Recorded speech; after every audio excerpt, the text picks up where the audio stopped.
છોટાઉદેપુરમાં તંત્રની બેદરકારીનો ફરી એક વખત આક્ષેપ લાગ્યો છે। છોટાઉદેપુર જિલ્લાના નસવાડી તાલુકાના લીંડા ગામે આવેલા તળાવમાંથી ખેડૂતોને સિંચાઈનું પાણી મળી રહે તે માટે કરોડો રૂપિયાના ખર્ચે કેનાલનું નિર્માણ કરવામાં આવ્યું, પરંતુ પાણી છોડવામાં આવે પહેલા જ કેનાલમાં તિરાડો પડી ગઈ અને ગાબડા પણ જોવા મળી રહ્યા છે। છોટાઉદેપુરના નસવાડી તાલુકાના લીંડા ગામે બનાવવામાં આવેલી કેનાલમાં મોટા પાયે ભ્રષ્ટાચાર થયાની આશંકા ઉઠી રહી છે।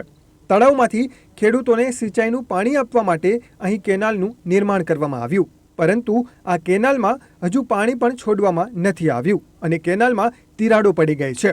કેટલીક જગ્યાએ ગાબડા પણ દેખાઈ રહ્યા છે, જેને લઈને કામમાં ગેરરીતિ થયાનો સ્થાનિક ખેડૂતો આક્ષેપ કરી રહ્યા છે। લીંડા તળાવની કેનાલ તૂટી જાય છે, હજુ ખેડૂતોને પાણી મળ્યું નથી। લીંડા સંચાર તળાવ અને કેનાલ તૂટી જાય છે, કામ હજુ બાકી છે, પણ કેનાલ તૂટી જાય છે, ખેડૂતોને હજુ પાણી મળ્યું નથી। તપાસ થવો જોઈએ કેનાલનો, ભ્રષ્ટાચાર કર્યો તો કેનાલને તપાસ કરો, સાહેબ આવીને જુઓ અને ખેડૂતોને ફાયદો થાય એવું કામ કરો। ખેડૂતોને ફાયદો થાય એવું કામ કરો અને ખેડૂતોને જમીન બગાડી। લીંડા ગામે 3.5 કિલોમીટર લાંબી કેનાલનું નિર્માણ કરવામાં આવ્યું છે, જેના માટે રૂપિયા 1.19 કરોડનો ખર્ચ કરવામાં આવ્યો છે, પરંતુ પાણી છોડવામાં આવે તે પહેલા જ ઠેર ઠેર તિરાડો પડી ગઈ છે અને અમુક જગ્યાએ કેનાલમાં ગાબડું જોવા મળી રહ્યું છે।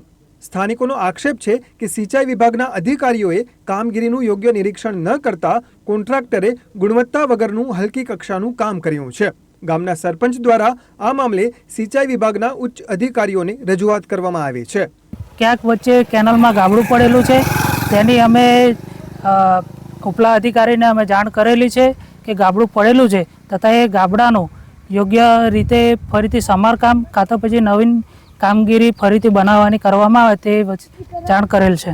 ક્યાંક ને ક્યાંક એવું દેખાય છે કે ગુણવત્તાનો અભાવ હોય છે, પણ હજુ તો અમે જાણ કરી છે। હવે એ વિશે આગળ ઉપલા અધિકારી શું એક્શન લે છે એ તો એમના। સ્થાનિક આદિવાસી વિસ્તારના ખેડૂતો અને આસપાસના ગામોને સિંચાઈની સુવિધા પૂરી પાડવાના હેતુથી સરકારે આ કેનાલ મંજૂર કરી હતી। બોડેલીની વીરકૃપા એજન્સીને આ કેનાલ બનાવવાનું કામ સોંપવામાં આવ્યું હતું, જ્યારે તેની કામગીરીની દેખરેખ છોટા ઉદેપુર જિલ્લા પંચાયત સિંચાઈ વિભાગ દ્વારા કરવાની હતી। જોકે લીંડા તળાવમાંથી હજુ સુધી ખેડૂતોને એકવાર પણ પાણી આપવામાં નથી આવ્યું અને તે પહેલા જ તળાવની નજીકના ભાગે કેનાલ તૂટવા માંડતા હલકી કક્ષાની કામગીરી થયાના આક્ષેપો થઈ રહ્યા છે। પાણી છોડ્યા વિના જ જો કેનાલ તૂટી જતી હોય તો પાણી છોડ્યા બાદ તેની સ્થિતિ કેવી થશે તેવા સવાલ થઈ રહ્યા છે। સરકારે આદિવાસી વિસ્તારની ચિંતા કરીને કરોડો રૂપિયાની ગ્રાન્ટ ફાળવી હતી, પરંતુ અધિકારીઓ અને કોન્ટ્રાક્ટરની મિલીભગતને કારણે કામગીરી ગુણવત્તાયુક્ત કરાવવામાં સિંચાઈ વિભાગ નિષ્ફળ નીવડ્યો હોવાની ચર્ચા થઈ રહી છે। ત્યારે આ મામલે ઉચ્ચ સ્તરીય તપાસ થાય અને જવાબદારો સામે કાર્યવાહી થાય તેવી ખેડૂતો માંગ કરી રહ્યા છે। છોટાઉદેપુરથી રફીક મકરાણી સાથે બ્યુરો રિપોર્ટ, પ્રદેશ 24 ગુજરાતી।